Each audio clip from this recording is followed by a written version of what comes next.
Hello guys, ngayon magluluto tayo ng paksiw na bangos. Ito yung gagamitin bangos, mga medium size lang na bangos guys. Ayan. Ayan yung bangos natin. Tapos, lagay natin yung mga pampalasa.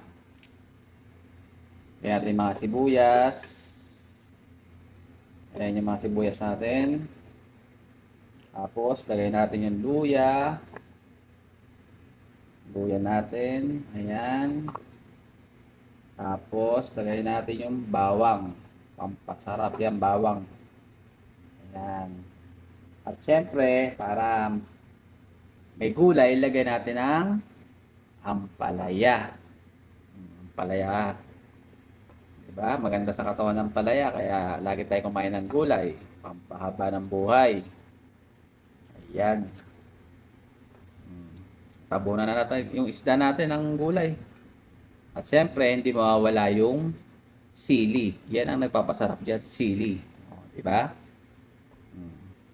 Tapos, yung mga pampalasa natin, lagyan na natin. Magic sarap. Ayan yung mga pampalasa natin, magic sarap. O, diba? Crunchy, crunchy. Siyempre, lagay natin ng asin. Konti lang asin natin guys, baka malat. At siyempre, yung ating dato puti. Dato puti, baka naman. Lagyan natin siya. Yan, purong paksiw yan boy. At siyempre, lalagyan natin ng isang takip na mantika. Yan ang turo sa akin ng lola ko. Una siya nabubuhay pa. Pag nagpaksiw ka, lagyan mo raw ng mantika para mas masarap. Ayan. Tapos lagyan natin guys ng paminta. Wala tayong buong paminta kaya yung powder na lang.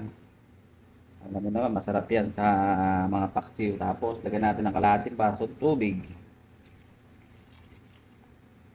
Ayan. Ayan.